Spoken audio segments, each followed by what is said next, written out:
नमस्कार विद्यार्थी मित्रांनो, आज आपण इयत्ता 10वी विषय विज्ञान आणि तंत्रज्ञान भाग 1 मधील 5 गुणांचे महत्त्वाचे प्रश्न या व्हिडिओमध्ये अभ्यासणार आहोत। प्रकरण क्रमांक 9 कार्बनी संयुगे। तर या प्रकरणातील 5 गुणांसाठी विचारले जाऊ शकणारे प्रश्न आपण आज अभ्यासूया। यापूर्वीचे व्हिडिओ तुम्ही अभ्यासले असतीलच आणि जर अभ्यासले नसतील तर त्यांची लिंक मी खाली डिस्क्रिप्शन बॉक्समध्ये देत आहे, ते तुम्ही जरूर अभ्यासा। प्रश्न पहिला, खालील प्रश्नांची उत्तरे लिहा।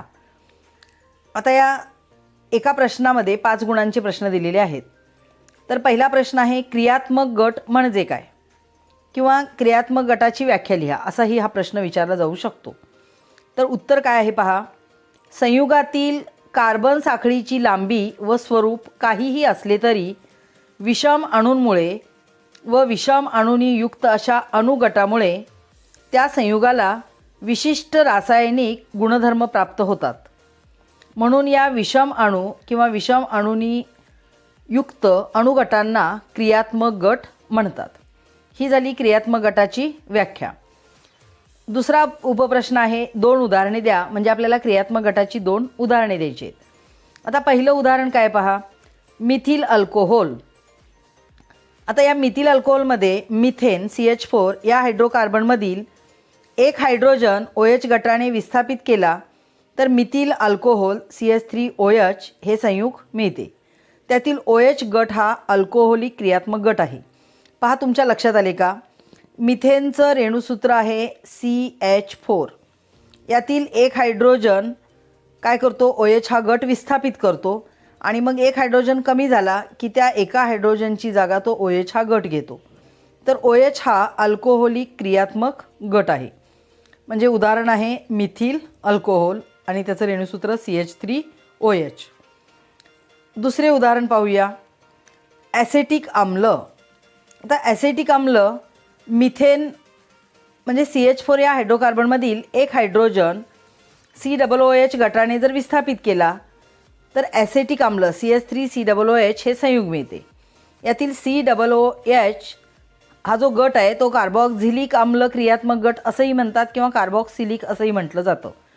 म्हणजे इथं काय होतं, CH4 मधील एक हायड्रोजन विस्थापित होतो म्हणजे -1 होतो आणि मग CH3 होतो आणि त्या एका हायड्रोजनची जागा कार्बोक्सिलिक आम्लाचा CHOOH हा गट घेतो आणि यालाच म्हणतात ॲसेटिक आम्ल। तर हे आहे दुसरं उदाहरण।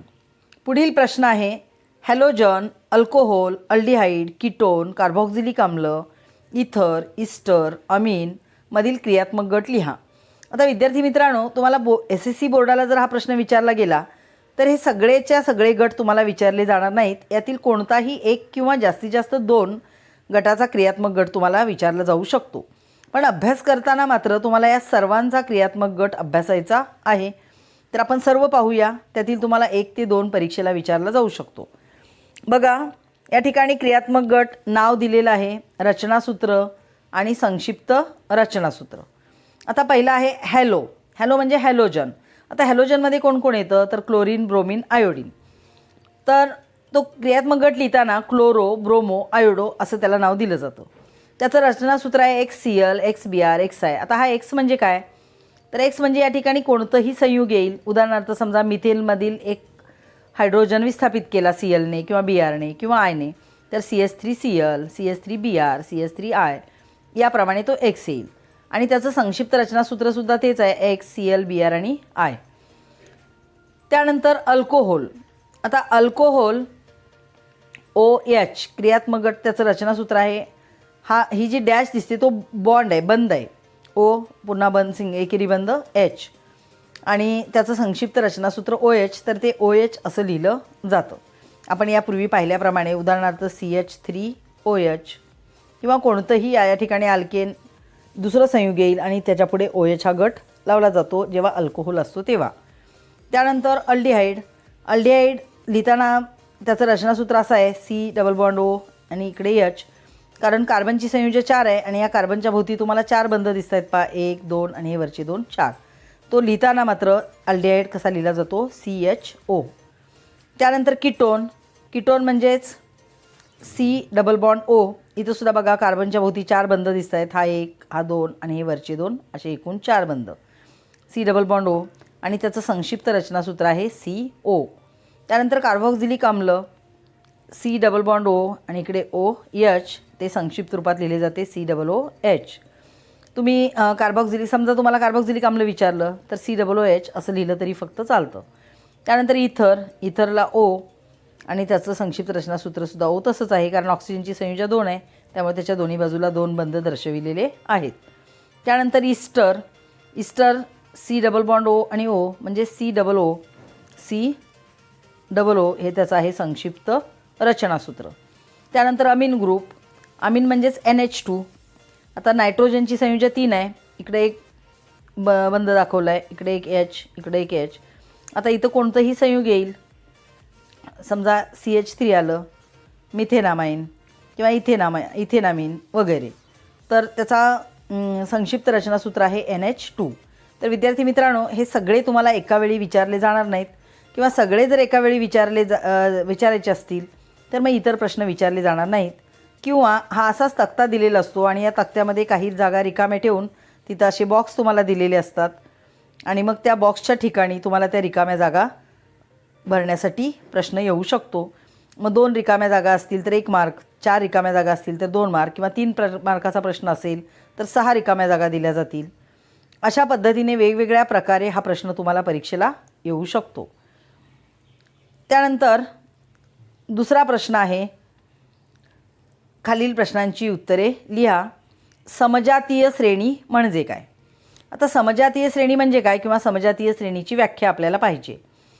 पहा, कार्बन शृंखलांची लांबी वेगवेगळी असली तरी त्यांच्यातील क्रियात्मक गट एकच असल्याने त्यांच्या रासायनिक गुणधर्मामध्ये खूप साधर्म्य असते. क्रमाक्रमाने वाढत जाणारी लांबी असणाऱ्या शृंखलांवर विशिष्ट हायड्रोजनच्या जागी समान क्रियात्मक गट जोडल्यामुळे संयुगांची जी श्रेणी तयार होते तिला समजातीय श्रेणी म्हणतात.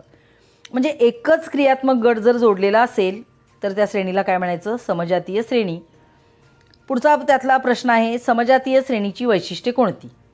आता समजातीय श्रेणी म्हणजे काय हा 2 मार्कांसाठी प्रश्न येऊ शकतो आणि समजातीय श्रेणीची वैशिष्ट्ये 3 मार्कांसाठी एकूण 5 मार्कांचा प्रश्न तुम्हाला येऊ शकतो. किंवा एखाद्या समजातीय श्रेणी विचारली जाईल, मग अल्केनची समजातीय श्रेणी, अल्कोहोलची समजातीय श्रेणी, किंवा त्यामध्ये रिकाम्या जागा दिल्या जातील. असा वेगवेगळ्या प्रकारे हा प्रश्न 5 गुणांसाठी किंवा 2 गुणांसाठी, 3 गुणांसाठी परीक्षेला येऊ शकतो.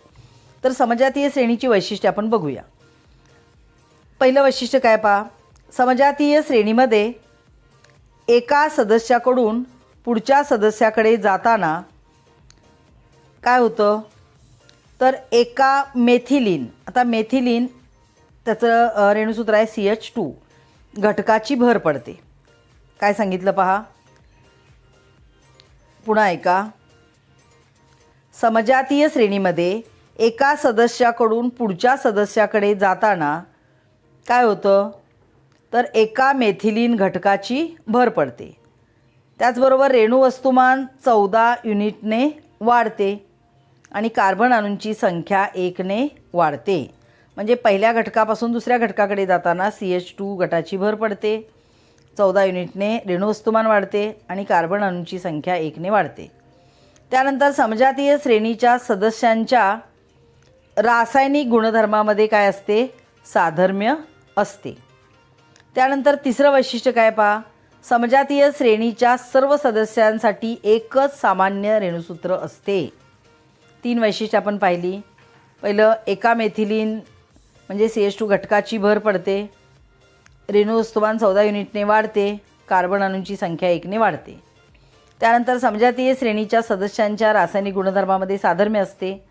समजातीय श्रेणीच्या सर्व सदस्यांसाठी एकच सामान्य रेणुसूत्र असते. तर हे 2 प्रश्न मिळून 5 मार्काला येऊ शकतात. किंवा अल्केनची समजातीय श्रेणी लिहा असा प्रश्न या ठिकाणी दिलेला आहे. अल्केनऐवजी अल्कोहोल किंवा अल्डिहाइड कोणतंही तुम्हाला समजातीय श्रेणी विचारली तर तुम्हाला लिहिता येते. आता इथं अल्केनची दिलेली आहे पहा, methane, ethane, propane, butane, pentane, hexane 6 दिलेले आहेत. त्यांची रेणुसूत्र पहा, CH4, C2H6, C3H8, C4H10, C5H12, C6H14. आता आपण इथं काय पाहिलं होतं, तर एका मेथिलीन म्हणजे एकाकडून दुसऱ्या संयुगाकडे जाताना एका मेथिलीन घटकाची भर पडते. आता आपण सलग 2 बघूया तपासून. इथं CH4 आहे आणि इथं C2H6 आहे. म्हणजे इथं 1 कार्बन आहे, इथं 2 कार्बन आहेत, 1 कार्बन वाढलं आहे. इथं H4 आहे, तिथे H6 आहेत, म्हणजे 2 हायड्रोजन वाढलेत CH2. त्यानंतर दुसरे 2 लगतचे बघा. C2H6 आहे, इथं C3H8 आहे, म्हणजे 1 कार्बन इथंही वाढला आहे. H6चं H8 झालं, म्हणजे 2 हायड्रोजन वाढले CH2. त्यानंतर C3H8 C4H10 यामध्ये C3चा C4 झाला, 1 कार्बन वाढला आणि 2 हायड्रोजन वाढले. म्हणजे लगतच्या दोघांमध्ये CH2चा फरक पडतो. तसेच रेणू वस्तुमानसुद्धा 14ने काय होते, वाढते. आता ते 14ने कसे वाढते पहा. एका CH2ची भर पडते. तर कार्बनचं वस्तुमान किती आहे, 12 आहे आणि हायड्रोजनचं 1 आहे, म्हणजे 2 हायड्रोजनचं 2 झालं. 12 आणि 2 14, म्हणजे 14ने काय होत जाते, रेणू वस्तुमान वाढत जाते. आणि कार्बनची संख्या 1-1ने वाढत जाते. इथे 1 कार्बन आहे, इथं 2 आहेत, इथं 3 आहेत, 4 आहेत, 5 आहेत, 6 आहेत. 1-1ने कार्बनची संख्या वाढत जाते. या ठिकाणी तुम्हाला जर अल्कोहोलची विचारली तर अल्कोहोल OH काय करतो, यातील एका हायड्रोजनला विस्थापित करतो. म्हणजे CH4चं काय होईल, CH3OH होईल. याचं C2H5OH होईल. बघा लक्षात येते का. याचं C3H7OH होईल, म्हणजे 1-1 हायड्रोजन विस्थापित होईल आणि त्याची जागा 1-1 OH गट घेईल. म्हणजे अल्कोहोलची झाली. म्हणजे अल्केनची समजातीय श्रेणी तुम्ही समजून घेतली की तुम्हाला बाकीच्या समजातीय श्रेणी लिहिता येतात. फक्त त्यांचं रेणूसूत्र माहीत असलं पाहिजे किंवा क्रियात्मक गट माहीत असला पाहिजे. अशा रीतीने हे दोन्ही प्रश्न व्यवस्थित अभ्यासा. इतर महत्त्वाचे प्रश्न अभ्यासण्यासाठी डिस्क्रिप्शन बॉक्स पहा. तुम्हाला सर्व महत्त्वाच्या प्रश्नांची व्हिडिओ मिळतील. धन्यवाद.